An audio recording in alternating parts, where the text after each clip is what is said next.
CU/CCF second semester honours কিংবা pass, তোমাদের পরীক্ষা কবে?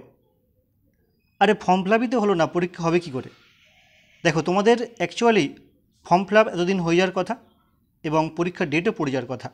তো আজ 6ই আগস্ট, আজ পর্যন্ত ক্যালকাটা ইউনিভার্সিটি তোমাদের সেকেন্ড সেমিস্টারের কোনো রকম পরীক্ষার ফর্ম ফিল আপের কোনো নোটিশ এখনও পর্যন্ত পাবলিশ করলো না। তাই আমি মনে করছি তোমাদের পরীক্ষা কিন্তু কাছাকাছি সময় আর হচ্ছে না, কারণ এখন যদি পাবলিশও করে তাহলে পরীক্ষা হতে প্রায় আরও 1 মাস 10-12 দিন সময় লেগে যাবে। সেক্ষেত্রে চলে যাবে এখন ধরো না আগস্ট মাস প্রথম, অর্থাৎ সেপ্টেম্বরের মাঝামাঝি। আবার ওদিকে সেপ্টেম্বরে ফোর্থ সেমিস্টারের যে পরীক্ষাগুলো রয়েছে অনার্স পার্টস মিলিয়ে, সেগুলো কমপ্লিট করতে করতে অনেকটাই পিছিয়ে যাবে সেপ্টেম্বরের পরীক্ষা, বা পরীক্ষাগুলো সেপ্টেম্বর ক্রস করে যাবে। তাহলে তোমাদের পরীক্ষা কবে হবে? তো এই যে সমস্যা তৈরি হয়েছে, তো এই সমস্যার পরিপ্রেক্ষিতে আমি বলতে পারি তোমাদের পরীক্ষা কিন্তু আর এখন হবে না, হওয়ার সম্ভাবনা সেই নভেম্বর মাসে, কারণ মাঝে পূজার ছুটি আর পরীক্ষা রয়েছে ফোর্থ সেমিস্টারের। তাই তোমাদের পরীক্ষা হওয়ার সম্ভাবনা কিন্তু সেই নভেম্বরের মাসে। আমি এই যে কথাটা বলছি এটার পিছনে লজিক রয়েছে, তোমরা নিজেরাই দেখতে পাচ্ছ বা নিজেরাই বুঝতে পারছো যে এখনও ফর্ম ফিল আপ হলো না। তাছাড়া বিভিন্ন কলেজের স্যার ম্যাডামদের সঙ্গে কথাবার্তা বলে জানতে পারছি যে পরীক্ষা হয়তো হওয়ার সম্ভাবনা সেই নভেম্বর মাসে।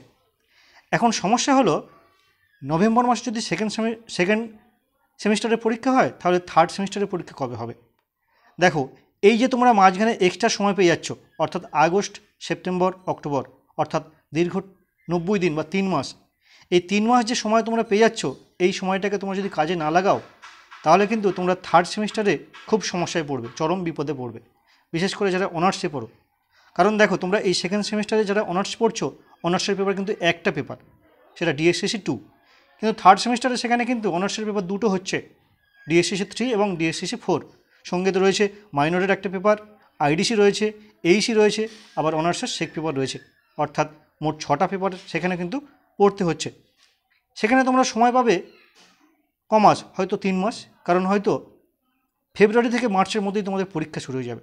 তাহলে তোমরা সময় পেলে কত? 3 মাস। তো অনার্সের অত বড় সিলেবাস 3 মাসে তো শেষ করা সম্ভব নয়, কিংবা পাসের ক্ষেত্রেও বলি। তাই তোমাদেরকে অবশ্যই করে বলবো, বিশেষ করে যারা অনার্স পড়ছো, তোমরা এই সেকেন্ড সেমিস্টারের পড়ার পাশাপাশি তোমরা কিন্তু থার্ড সেমিস্টারের যা কিছু পড়া বা যা কিছু নোটস করার, সেগুলো কিন্তু এখন থেকেই তৈরি করে রাখো। পরে মুখস্থ করবে বা পড়বে সেটা পরে, কিন্তু এখন থেকে সেগুলো লিখে গুছিয়ে খাতায় করে রাখো। এক্ষেত্রে তোমাদের বলি, আমি তোমাদের কিছুদিনের মধ্যেই, বিশেষ করে যারা ইতিহাস অনার্স করছো, তোমাদের কিছুদিনের মধ্যেই আমি থার্ড সেমিস্টারের পুরো সিলেবাস এবং যে DSCC 3 এবং 4 তার যে পুরো সাজেশান বা কোন প্রশ্নগুলো তোমাদের এই অধ্যায় থেকে বা এই সেমিস্টারে গুরুত্বপূর্ণ, সেগুলো দিয়ে দেবো। সেগুলো কিন্তু তৈরি করতে থাকো, নইলে কিন্তু চরম বিপদ। কারণ যেটা 6 মাসের সেমিস্টার, সেটা তোমাদের সময় দিবে 3 মাস, কারণ তোমরা এই সেকেন্ড সেমিস্টারের পরে বা মাঝে তোমরা 3 মাস এক্সট্রা সময় পেয়ে যাচ্ছ। তাই তোমাদেরকে বলবো, তোমরা সেকেন্ড সেমিস্টারে পড়ার পাশাপাশি থার্ড সেমিস্টারের নোটসগুলো কিন্তু এখন থেকে সংগ্রহ করো বা তৈরি করতে শুরু করে দাও। আর আজকের এই যে ভিডিওটি করছি, আজ পর্যন্ত অর্থাৎ 6 তারিখ পর্যন্ত কোনো নোটিশ নেই সেকেন্ড সেমিস্টারের পরীক্ষার ফর্ম ফিল আপ। তাই অনুমান ভিত্তিক বা অভিজ্ঞতা ভিত্তিক আজকের ভিডিওটি করছি। যদি কোনো কারণে আজকালের মধ্যে বা কিছুদিনের মধ্যে নোটিশ পাবলিশড হয়ে যায়, তাহলে হয়তো পরীক্ষা হবে, তবে সেটা সম্ভব নয় বলে আমার ধারণা।